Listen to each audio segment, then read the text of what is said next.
Supta Padangusthasana is a lying down forward bend or reclining forward bend that comes in the second half of the Ashtanga Yoga primary series. It's not just about flexibility, but is a balance between strength and flexibility. So let's take a look at the dynamics of that posture. You would jump through and straighten your legs and then exhale and lie down. So after you lie down, you want to suck in the low belly. Then you're lifting your right leg. Now when you lift the right leg, avoid any turn out, avoid bending your knee, just keep the head of that right femur straight into the hip socket right here. Then you're going to take your left hand, place it onto the left thigh. You're going to reach up.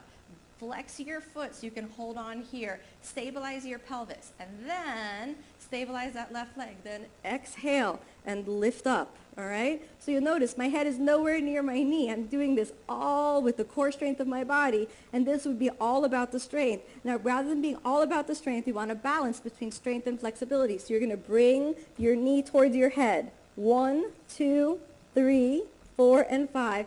Inhale, take the head down.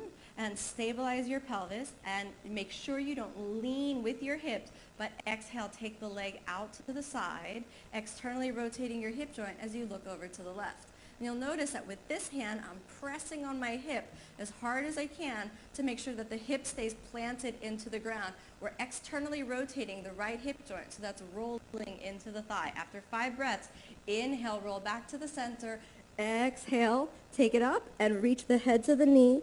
Inhale, take the head down, and exhale, take your legs down, putting both hands onto your thighs.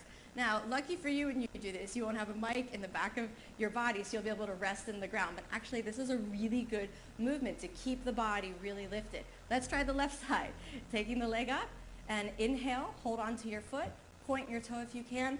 Exhale, take your body up, and I really want you to try this for a moment. Imagine that you're so strong, and I'm not that strong yet, so you could touch your head to your knee without moving back. But because we want that balance, remember, don't externally rotate. Keep that leg in parallel. Bring the head towards the knee. 1, 2, 3, 4, and 5, and then inhale. Take the head down, and now watch what goes on in that left hip joint, especially around the outside of the left thigh. Exhale, take the leg down, out to the side. Reach over. Now here's what you want to avoid.